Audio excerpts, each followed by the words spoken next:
নমরুদ বলে ইব্রাহিমরে রশি দিয়ে বাঁধো, আগুনে ফেলো। বিশাল আগুনের কুণ্ডলি করে সৈয়দনা ইব্রাহিমকে আগুনের কুণ্ডলির মধ্যে ফেলা হলো। হাতে পায়ে বড় বড় মোটা মোটা রশি দিয়ে বাঁধা সৈয়দনা ইব্রাহিমকে আগুনের কুণ্ডলির মধ্যে ফালায়। সৈয়দনা জিব্রাইল বলে, ও সৈয়দনা ইব্রাহিম, আপনি বলেন আমার পাখার আঘাতে আগুনগুলো এক পাশ থেকে আরেক পাশে, এক দেশ থেকে আরেক দেশে উড়িয়ে নেই, বিশাল আগুনের কুণ্ডলিকে এক ঝাপটা মেরে থামিয়ে দেই। সৈয়দনা ইব্রাহিম বলে, কোনো দরকার নাই, কারণ আগুনের মালিক আমার সাথে আছে। রাডাই, I don't need your help, আমার কোনো সাহায্যের দরকার নাই, কারণ আগুনের যে রব সে আল্লাহ সবকিছু দেখে কি দেখে না। বিশাল বড় মোটা মোটা রশি দিয়ে সৈয়দনা ইব্রাহিমের হাত আর পা বেঁধে আগুনের মধ্যে ফেলে দেয়া হলো। মুহূর্তের মধ্যে আগুনগুলো দাউ দাউ করে জ্বলতে শুরু করলো। হাতের রশিগুলো পায়ের রশিগুলো মুহূর্তের মধ্যে জ্বালিয়ে দেয়। বিশাল বড় বড় তক্তা জ্বালিয়ে দেয়, লাকড়ি জ্বালিয়ে দেয়, কিন্তু সৈয়দনা ইব্রাহিমের একটা পশমও জ্বালায় না। আজও যদি তোমাদের মাঝে কেউ ইব্রাহিমের মতো ঈমান আনিতে পারো, অগ্নিকেও পুষ্প বলে পরিণত করিতে পারো, ঠিক কিনা? মুসার মতো ঈমান হলে রাস্তা হবে সাগর জলে, ইউসুফের মতো ঈমান হলে একে একে দরজা খুলে। নবী ইব্রাহিমের মতন ঈমান যদি আজও থাকে বিদ্যমান, অগ্নিকুণ্ডে দেখতে পাবে খুবসুরত এক ফুলবাগান। সুবহানাল্লাহ পড়েন। আল্লাহ বলেন, কুলনা ইয়া নারু কুনি বারদান ওয়া সালামান আলা ইব্রাহিম। আল্লাহ বললেন, আগুন, দুনিয়ার শুরু থেকে তোকে একটা ধর্ম আমি দিয়েছি, যা পাবি জ্বালিয়ে ছারখার করে দিবি, কিন্তু আজকে কয়েকদিনের জন্য তোর জ্বালানোর ক্ষমতা আমি আল্লাহ কেড়ে নিলাম। তে আমার ইব্রাহিমের জন্য ঠান্ডা হয়ে যা। কি হয়ে যা? তবে আগুন খবরদার এত বেশি ঠান্ডা হবি না যাতে ইব্রাহিমের সর্দি না লেগে যায়। সুবহানাল্লাহ পড়ে। আগুন বলে, আল্লাহ বললা ঠান্ডা হ, আবার বললেন বেশি ঠান্ডা হবি না যাতে সর্দি না লেগে যায়। আমি কি করুম? আল্লাহ কয়, বারদাউ ওয়া সালামান আলা ইব্রাহিম। আমার ইব্রাহিমের জন্য এয়ার কন্ডিশন, নাতিশীতোষ্ণ, গরম নয় ঠান্ডা নয়, এরকম জান্নাতের গুলবাগিচা হয়ে যা। আল্লাহু আকবার। সাইয়েদনা ইব্রাহিম আগুনের ভিতরে 40 দিন ছিলেন। চিল্লা এখন কয়দিন? একটা পশমও পুড়ে নাই। আগুন থেকে বেরিয়ে উনি অনেক দিন বেঁচে ছিলেন। শেষকালে নাতিপুতিদের সাথে যখন গল্প করতেন তখন বলতেন, নাতিরা, আমার জীবনের সবচেয়ে আরামদায়ক সময় কেটেছে নমরুদের আগুনের ভেতরে ওই 40 দিন। ওই 40 দিন যেই সুখ, আমোদ, ফুর্তি, আনন্দে আমি ছিলাম, আমার জীবনে কোনো সময়, কোনো মুহূর্তে এত সুখ, এত আনন্দ, এত চমৎকার সময় আমি কাটাই নাই। চিল্লা এখন সুবহানাল্লাহ। এবার আল্লাহ ডেকে বলেন, নমরুদ, টাইম ইজ আপ, তোর সময় শেষ। অনেক বেড়েছিস, অনেক সুযোগ দিয়েছি, আর না। আমি আল্লাহ সব সময় ধরি না, ধরলে ধরে না, ধরলে আল্লাহ ছাড় দেয় কিন্তু ছেড়ে দেয় না। সুবহানাল্লাহ পড়েন। আল্লাহ কি দেয়? ছেড়ে দেয় না। আল্লাহ বলে, নমরুদ, এবার তোর শাস্তির পালা। তোরে আমি ফেরেশতা দিয়ে মারবো না, জিন দিয়ে মারবো না, সাইয়েদনা ইব্রাহিম দিয়ে মারবো না, তোরে মারবো আমি ল্যাংড়া মশা দিয়া। সুবহানাল্লাহ পড়েন। আল্লাহর বাহিনী, বাউদা জুনদুম মিন জুনুদুল্লাহ, এই মশাগুলো কিন্তু আল্লাহর সৈনিক। এই বাতাস আল্লাহর সৈনিক। 50 আর 70 কিলোমিটার বেগে যদি একটা বাতাস বয়, সব শেষ হয়ে যাবে, ঠিক কিনা? এই জলোচ্ছ্বাসগুলো আল্লাহর সৈনিক, এই ভূমিকম্প আল্লাহর সৈনিক। ছোট্ট একটা ল্যাংড়া মশা নমরুদের নাকের ভিতরে দিয়ে ঢুকে কামড়াতে শুরু করছে। নমরুদ লাফাইতে শুরু করছে। নমরুদ রে সবাই কয়, নমরুদ তুমি ড্যান্স দাও কেন? কারে ড্যান্স না, মশায় কামড়ায়। মশারও কামড়ানো বাড়াই দিছে নমরুদ। এবার I M A disco dancer হয়ে গেছে। খালি লাফায়, খালি ডান্স দেয়। আহা, নিজের মাথার মধ্যে নিজে আঘাত করে, ঘুষি মারে, কিন্তু মশা বের হয় না। ও মিয়া, এই মশা ঢুকছে কার অর্ডারে? এটা যদি বেরোতে হয়, বেরো হবে কার অর্ডারে? সে মাথার মধ্যে কিল মারে, ঘুষি মারে, নিজে আহত করে ফেলে, মাগার মাথা থেকে মশা বেরোয়। নাকের ভিতর দিয়ে মশা ঢুকে কামড়ানো, এটা কি চারটেখানি কথা? শীতকালে যখন কাঁথা গায়ে দিয়ে শুয়ে থাকি, মশা যখন পন পন পন পন করে কানের সামনে, খারাপ লাগে না? আবার কাঁথা টাথা সরিয়ে আবার শুয়ে, আবার বন বন বন বন। তো কানের সামনে পন পন করলে যদি আপনার এত কষ্ট লাগে, নমরুদের নাকের ভিতরে দিয়ে ঢুকছে, মস্তিষ্কে কামড়াচ্ছে, ওর কেমন লাগে? নমরুদ আর পারে না, অসহ্য, নিজের নিজে মারতে মারতে হাত পা কপাল সব লাল করে ফেলছে। অবশেষে আশেপাশে চাকর বাকর খাদেম খুদ্দাম যারা আছে সবাই বললো, আমি আর পারিনি, এবার তোরা মার, তোরা মার। সবাই কয়ে, নমরুদ আজীবন নাম করে মারছো, এবার পাইছি খেলা, এবার ইচ্ছা মতো তোরা বিড়াম। এবার সবগুলো আমি নমরুদে মারা শুরু করছি। মারতে মারতে বেহুশ মাগার মশা বেরোয়। এই মশা ঢুকেছে কার অর্ডারে? বের হবে কার অর্ডারে? তারপরও বেরোয় না। নমরুদকে এবার আমার জুতা মার। কি মার? এখন আমরা পরি প্লাস্টিকের জুতা, চামড়ার জুতা, তখন পড়তো খরমের জুতা, কাঠের জুতা। খরমের জুতা, চামড়ার জুতা। খরমের জুতা বানায় কি দিয়া? কথা কন, চিনেন? এবার ক্যামেরা জুতা মার। সবাই এবার কাঠের জুতা লইছে, ইচ্ছা মতো পিটান শুরু। পিটাইতে পিটাইতে ওর মাথা ফাটিয়ে রক্তাক্ত করে শেষ। নমরুদের খেলা শেষ। নমরুদের খেলা যখন শেষ, আল্লাহর সৈনিক ওই ল্যাংড়া মশা নাক থেকে বের হয়ে শূন্যে উড়াল দিয়েছে। চিল্লায় পড়েন আল্লাহু আকবার। পৃথিবীতে কেউ তো স্থায়ী হয় না, হোক না সে ফেরাউন কিবা নমরুদ। কেউ ভাবে চিরদিন রয় না, কেউ ভাবে চিরকাল রয় না। পৃথিবীতে কেউ তো স্থায়ী হয় না, হোক না সে ফেরাউন কিবা নমরুদ। কেউ ভাবে চিরদিন রয় না। চিল্লায় বলেন ঠিক কিনা? নমরুদ আজীবন থাকতে পারছে? ওর ক্ষমতা, ওর দাপট, ওর জুলুম, ওর অত্যাচার, ওর শেষ রক্ষা করতে পেরেছে? কথা কন। ফেরাউন রে ফেরাউনের দাপট আর ক্ষমতা বাঁচাতে পেরেছে? এখনো যারা দাপট দেখায়, জুলুমবাজ, এদের ক্ষমতা দাপট এদেরকে বাঁচাতে পারবে না।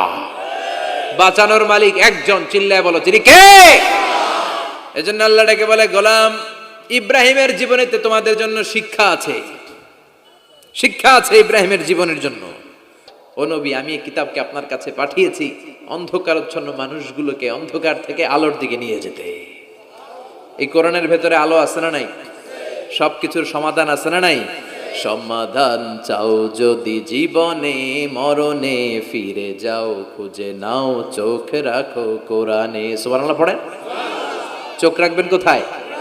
নাকি মোবাইলে, না টিভিতে, না এটিএন বাংলার পর্দায়? আসিতেছে আগামী শুক্রবার রঙিন পর্দায়, চোখ রাখুন এটিএন বাংলায়। এটিএন বাংলায় চোখ রাখবেন? কই রাখবেন?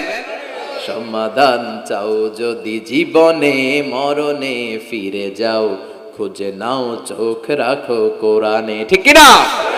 If you want the solution this dunya and akhirah, go back, have a look to the holy Quran. সুবহানাল্লাহ পড়েন। কি নবী আল্লাহ বানালেন, ওই নবীর নামে আল্লাহ একটা সূরা দিলেন। আবার আল্লাহ বললেন, ও দুনিয়ার মুসলমানেরা শোনো, তোমাদেরকে মুসলমান বলে নাম করেছে সাইয়েদনা ইব্রাহিম। ঠিক কিনা? আবার এই নবী সাধারণ কোন নবী নয়, এই নবী হলো তোমাদের জাতির পিতা। আমাগো জাতির পিতা কেডা?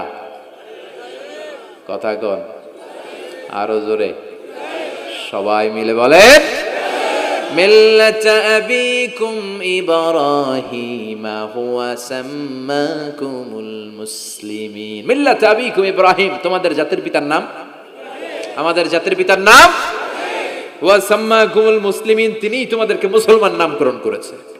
আবার আল্লাহ বললেন, আসলিম ইব্রাহিম, তুমি সবাইরে মুসলমান বানাও, আগে নিজে মুসলমান হও। আসলিম ক্বালা আসলামতু লিরাব্বিল, ও ইব্রাহিম তুমি মুসলমান হও। বলার সাথে সাথে ইব্রাহিম বলে, আল্লাহ দেরি নাই, আমি মুসলমান হয়ে গেলাম। ইহুদিরা দাবি করতো সাইয়েদনা ইব্রাহিম নাকি ইহুদি, নাউজুবিল্লাহ পড়বেন না? খ্রিস্টানরা দাবি করতো সাইয়েদনা ইব্রাহিম নাকি খ্রিস্টান। আল্লাহ বলে, মা কানা ইব্রাহিম ইয়াহুদিয়াও ওয়ালা নাসরানিয়াও ওয়ালাকিন কানা হানিফাম মুসলিমা। আল্লাহ বলে, আমার ইব্রাহিম ইহুদি নয়, আমার ইব্রাহিম খ্রিস্টান নয়, আমার ইব্রাহিম পাক্কা মুসলমান। হানিফান মুসলিমা, পাক্কা মুসলমান, ওনার ইসলামে কোনো সন্দেহ। এজন্য আল্লাহ খুশি হয়, ওনার একটা উপাধি দিলেন। উপাধিটা হলো লা হালিম। ইন্না ইব্রাহিম লা হালিমুন আওয়াহুম মুনিব। আমার ইব্রাহিম সহনশীল, আমার ইব্রাহিম ভদ্র। সুবহানাল্লাহ বলেন। আমাদের বাংলাদেশে আমাদের মুসলমানদের মধ্যে এটার সবচেয়ে বড় অভাব, সহনশীলতা আমাদের নাই। কথা কর, নিজে যেটা বুঝি ওইটাই। আমি তাবলীগ করি, আমি মনে করি আমি হক, বাকি সব বাতিল। এই সমস্যাগুলো বাগেরহাটে আছে না নাই? হ্যাঁ, আমি যদি জামাত ইসলাম করি, আমি মনে করি আমি হক, বাকি একটা দলরও আমি হক বলতে চাই না। আছে না এরকম? আমি আহলে হাদিস, সো আমি হক, আর বাকি যা আছে সব বাতিল। আমি কওমি, তো আমি ভালো, আলিয়া সব খালিয়া। কথা কর। আবার আমি আলিয়া, আমি ভালো, কওমিয়া সব শেষ। এই ঠেলা ঠেলে এই দেশে আছে না নাই? এক ইসলাম, এক নবী, এক কোরআন, এরপরে সহনশীলতা নাই। সে অন্য নেশাবে পড়ুক, সে অন্য মতদর্শে হোক, সে তো আমার ভাই। সবচেয়ে বড় পরিচয়, সেও মুসলিম, আমিও মুসলিম। এই চিন্তাটুকু নাই। আল মুমিনুনা ইখওয়া, ব্রাদারহুড, ভ্রাতৃত্বের এই বন্ধনটা আমাদের মধ্যে নাই। আমরা একে অপরকে গালিগালাজ করতে দেরি করি না, একটু চিন্তা করি না। কাফের বলে ফতুয়া দিতেও দেরি করি না। কথা কন, ফতুয়া আছে না নাই? কয় তুই কাফের 10 কারণে, তুই কাফের 20 কারণে, তোর দাদা কাফের, তোর নানা কাফের, তোর পীর সাহেব হুজুর কাফের। আছে না নাই? তোর এই কাফের পীর সাহেব মারা গেলে, এই পীর সাহেবের যে কবরে শোয়ানো হবে, ওই কবরের উপরে যে ঘাস উঠবে, ওই ঘাস যে গরু খাবে, ওই গরুর যে দুধ খাবে, ওইটাও কাফের। আছে না নাই? খালি ফতুয়াবাজি। আল্লাহ বললেন আমার ইব্রাহিম ফতুয়াবাজি করে নাই। ইন্না ইব্রাহিম লা হালিমুন আওয়াহুম মুনিব, আমার ইব্রাহিম ছিল সহনশীল, ভদ্র একজন নবী। চিৎকার করে বলতে হবে ঠিক কি না? আবার আল্লাহ বললেন আমার ইব্রাহিমকে আমি খলিল উপাধি দিয়েছি। ইত্তাখাযাল্লাহু ইব্রাহিমা খলিলা। আল্লাহ বললেন গোটা বিশ্বের মধ্য থেকে কাউরে আমি খলিল বলে গ্রহণ করি নাই, একমাত্র ইব্রাহিমকে ছাড়া। ইব্রাহিম আলাইহিস সালামকে ছাড়া কাউরে আল্লাহ খলিল বানাইছে? খলিল মানে বন্ধু। খলিল মানে, সবাই বলেন খলিল মানে। সাইয়েদনা ইব্রাহিমকে বানাইছেন খলিল, আর বিশ্বনবীকে বানাইছেন হাবিব। বিশ্বনবীর কি বানাইছে? আর সাইয়েদনা ইব্রাহিম খলিল। বাপ বেটা, একজন খলিল একজন হাবিব। বাপ কা বেটা সিপাহী কা ঘোড়া, কুছ না হতো থোড়া থোড়া। ঠিক কি না? বাপ ভালো তার বেটা ভালো, তাই মা ভালো তার ঝি। গাই ভালো তার দুধ ভালো রে, দুধ ভালো তার ঘি। বাবা যদি ভালো হয় ছেলে ভালো, মা যদি ভালো হয় মেয়ে ভালো, গাই যদি ভালো হয় দুধ ভালো, দুধ ভালো তো ঘি ভালো। কথা বলেন। যেমন বাপ তেমন বেটা। বাবা হলেন খলিল, ছেলে হলো হাবিব। খলিল মানেও বন্ধু, হাবিব মানেও বন্ধু। খলিল মানে এমন বন্ধু যেই বন্ধু আল্লাহরে খুশি করার জন্য কাজ করে। কথা বুঝতে হবে। খলিল মানে এমন বন্ধু যেই বন্ধু আল্লাহরে খুশি করার জন্য কাজ করে। আর হাবিব মানে এমন বন্ধু যেই বন্ধুরে খুশি করার জন্য আল্লাহ নিজেই কাজ করে। কার দাম বেশি? হাবিবের দাম বেশি। সুবহানাল্লাহ কইবেন না? এই বাপ বেটার মধ্যে অনেক দিক দিয়ে মিল আছে না নাই? সাইয়েদনা ইব্রাহিম বাবা, বিশ্বনবী ওনার অধস্তন সন্তান। এই বাপ বেটার মধ্যে অনেক মহব্বত আছে না নাই? মিল আছে না নাই? আমি কোরআন হাদিস ঘেটে 60টা মিল পেয়েছি। কয়টা? সাইয়েদনা ইব্রাহিম আর বিশ্বনবীর মধ্যে 60টা মিল খুঁজে পাওয়া যায়। শুনবেন? হ্যাঁ, কষ্ট হচ্ছে না? 1 নাম্বার মিল হচ্ছে ফেস কাটিং এ মিল। সাইয়েদনা ইব্রাহিমের চেহারা যেমন ছিল, বিশ্বনবীর চেহারা প্রায় ওইরকমই ছিল। বিশ্বনবী যখন মেরাজ রজনীতে এক এক আকাশে এক এক নবীর সাথে দেখা করেছেন, দুনিয়ায় এসে সাহাবাদেরকে শোনাচ্ছিলেন এই নবী এমন, ওই নবী দেখতে এমন, এই নবীর চেহারা এমন। এরকম যখন বলছিলেন, সাইয়েদনা ইব্রাহিমের কথা যখন তিনি বলতে শুরু করলেন, উনি বললেন আম্মা ইব্রাহিম ফানজুরু ইলা সাহিবিকুম। আর সাইয়েদনা ইব্রাহিম দেখতে কেমন জানো? দেখতে চাইলে আমার দিকে তাকাও। তার মানে বিশ্বনবীর চেহারা যেমন ছিল, সাইয়েদনা ইব্রাহিমের চেহারা অনেকটা তেমন ছিল। এই চেহারার দিক দিয়ে ফেস কাটিং এ বাপ বেটার মধ্যে মিল আছে না নাই? 2 নাম্বার, এই কোরআনের ভেতরে রব্বুল আলামিন বিশ্বনবীর ক্ষেত্রে উসওয়ায়ে হাসানা ব্যবহার করেছেন। আবার সাইয়েদনা ইব্রাহিমের ক্ষেত্রেও উসওয়ায়ে হাসানা ব্যবহার করেছেন। লাকাদ কানা লাকুম ফি রাসূলিল্লাহি উসওয়াতুন হাসানা। তোমাদের জন্য রাসূলের জীবনে উত্তম আদর্শ আছে না নাই? আল্লাহ রাসূলের ক্ষেত্রে আল্লাহ বললেন উসওয়ায়ে হাসানা। আবার সাইয়েদনা ইব্রাহিমের ক্ষেত্রেও বললেন উসওয়াতুন হাসানা ফি ইব্রাহিম। ইব্রাহিমের জীবনেও উসওয়ায়ে হাসানা আছে। উসওয়ায়ে হাসানা মানে নিদর্শন বা মডেল, আমাদের অনুকরণীয় ব্যক্তিত্ব। আমাদের অনুকরণীয় ব্যক্তিত্ব হচ্ছে নবীরা, কবিরা না। কথা কন, কবিরা আমাদের মডেল না নবীরা? নায়করা আমাদের মডেল না নবীরা? সালমান খান আমাদের মডেল নয়, শাহরুখ খান মডেল নয়, ঋত্বিক রোশন আমাদের মডেল নয়, কোন নায়ক নায়িকা গায়ক গায়িকা ডান্সার সেলিব্রিটি আমাদের মডেল নয়। আমাদের মডেল হচ্ছে বিশ্বনবী, আমাদের মডেল হচ্ছে সাইয়েদনা ইব্রাহিম। চিল্লায় বলেন ঠিক কিনা? এজন্য আল্লাহ কোরআনের মধ্যে দুজনের ক্ষেত্রেই বললেন উসওয়ায়ে হাসানা, দুইজনই উত্তম আদর্শ। কয়টা মিল পাইলেন? মনোযোগ নাই? মনোযোগ আছে না গেছে? 3 নাম্বার মিল, এই দুইজন নবী ছিলেন উলুল আজমি মিনার রুসুল। এই দুনিয়ায় যতগুলো নবী এসেছে তার মধ্যে 5 জন নবী ছিল শ্রেষ্ঠ। এই 5 জনের মধ্যে বাপ বেটা আছে না নাই? খেয়াল রাখবেন, উলুল আজমি মিনার রুসুল দৃঢ় প্রত্যয়ী নবী 5 জন। কারা? সাইয়েদনা নূহ, সাইয়েদনা ইব্রাহিম, সাইয়েদনা মূসা, সাইয়েদনা ঈসা, বিশ্বনবী মুহাম্মদ রাসূলুল্লাহ। এই 5 জন হচ্ছে উলুল আজমি মিনার রুসুল। এই 5 জনের মধ্যে বাপ বেটা 2 জন আছে না নাই? এরপরে বাপ বেটার মধ্যে আরেক মিল হচ্ছে বিনাউল কাবা। বাপ বেটা 2 জনই কাবা বানিয়েছে। বিশ্বনবী বানিয়েছে ছোট্টবেলায়, সাইয়েদনা ইব্রাহিম বানিয়েছে বৃদ্ধ বয়সে। ঠিক কিনা? বানাইছে না? বিশ্বনবী বানাইছে যখন বয়স একেবারে কম। কোন বর্ণায় 8, কোন বর্ণায় 10। 10 বছরের বাচ্চা বড় না ছোট? কথা কন। এই ছোট্ট মুহাম্মদ সাল্লাল্লাহু আলাইহি ওয়াসাল্লাম তিনি পাথর কেটে কেটে, পাথর কাঁধে নিয়ে বহন করে করে কাবা ঘর নির্মাণ করেছে। ওনার সমবয়স্ক বন্ধুরা তারাও বিশ্বনবীর সাথে পাথর টেনেছে, কিন্তু সবগুলা টানছে লুঙ্গি খুললা। কেমনে?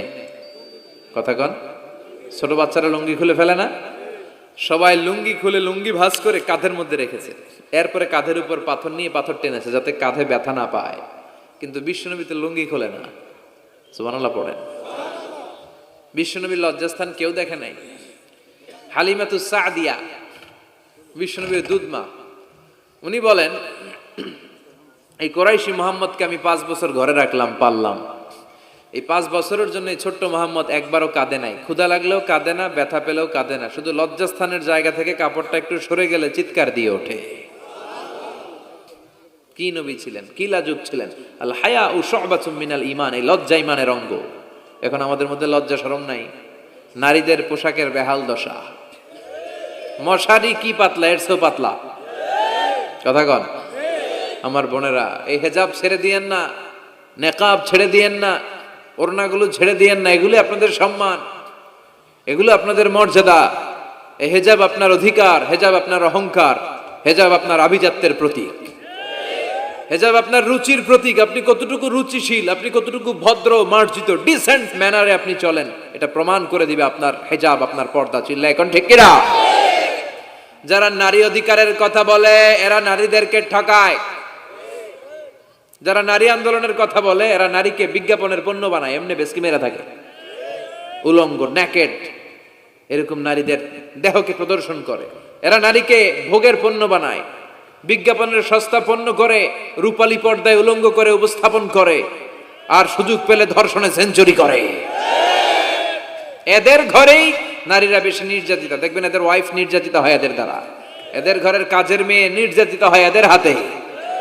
কথা বলেন। ইসলাম যে নারীকে মর্যাদা দিয়েছে, গোটা বিশ্বের কেউ নারীকে এই মর্যাদা দিতে পেরেছে? বিশ্বনবী ছোটবেলায় কাবা ঘর নির্মাণে অংশগ্রহণ করেছেন।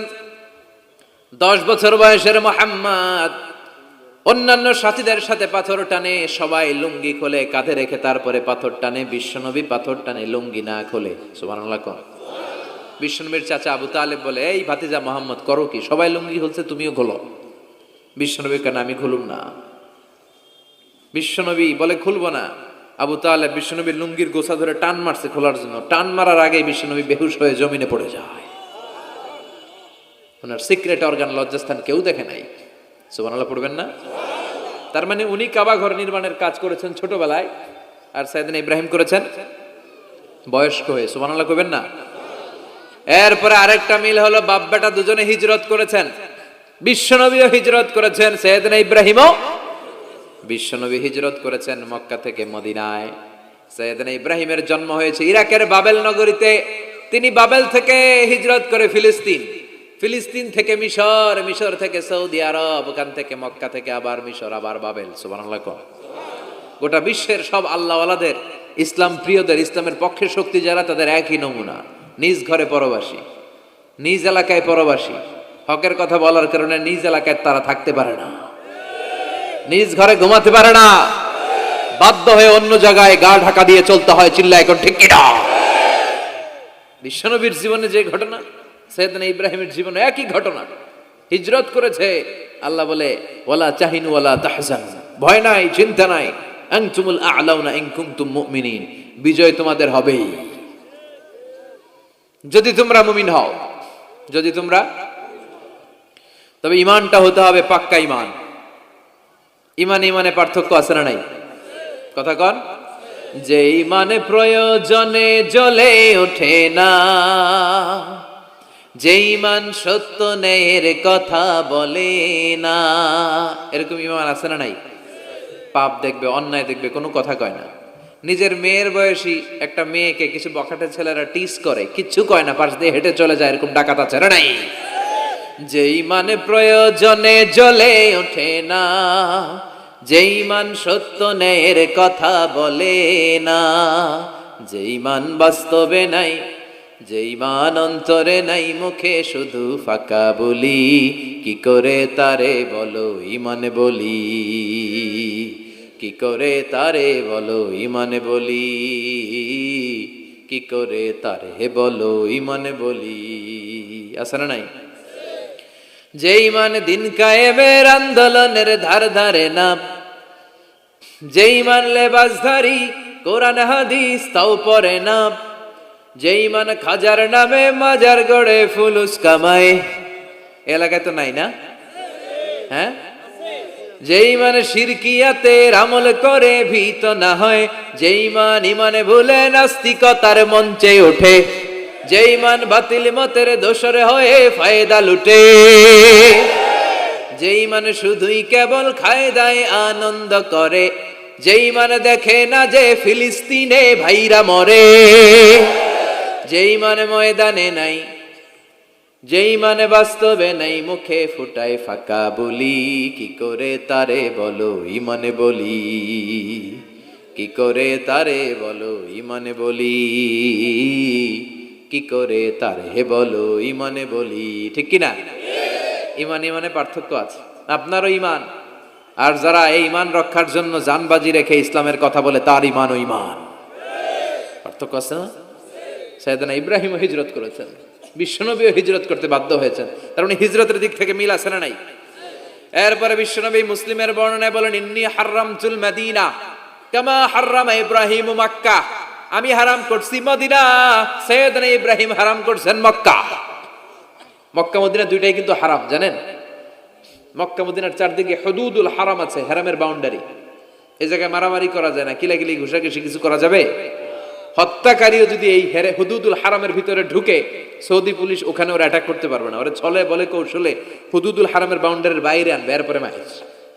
কথা বোঝা নাই? এটার ভিতরে মারামারি নাই। তো এই হুদুদুল হারামের বাউন্ডারি বেঁধে দিয়েছেন মক্কায় সাইয়েদনা ইব্রাহিম, আর মদিনায় বেঁধেছেন বিশ্বনবী। বাব্বাটা মিল আছে না নাই? এরপরে আমরা প্রত্যেক নামাজের শেষ বৈঠকে এমন একটা দুরূদ পড়ি, ওই দুরুদের মধ্যে বাপ বেটা দুইজনের দোয়া আছে না নাই? এই দুরুদটারে সাইয়েদনা ইব্রাহিমের নামে ডেডিকেট করেছে কে? দুরুদটার নাম দুরুদে আমরা সবাই পড়ি, আল্লাহুম্মা সাল্লি আলা মুহাম্মাদ ওয়া আলা আলি মুহাম্মাদ কামা সাল্লাইতা আলা ইব্রাহিম ওয়া আলা আলি ইব্রাহিম ইন্নাকা হামিদুম মাজিদ। আমরা বলি, আল্লাহ সাইয়েদনা ইব্রাহিম আলাইহিস সালামের উপর, তার পরিবারের উপর যেমনি রহমত করেছেন, বিশ্ব নবীও তার পরিবারের উপর আপনি রহমত নাজিল করেন। এরপর পড়ি, আল্লাহুম্মা বারিক আলা মুহাম্মাদ ওয়া আলা আলি মুহাম্মাদ কামা বারাকতা আলা ওয়া আলা আলি ইব্রাহিম ইন্নাকা হামিদুম মাজিদ। সাইয়েদনা ইব্রাহিম তার পরিবারের উপর যেমন বরকত আপনি নাজিল করেছেন, বিশ্ব নবীও তার পরিবারের উপর এরকম বরকত নাজিল করে দেন। কয়টা মিল পাইছেন বাপ বেটার মধ্যে?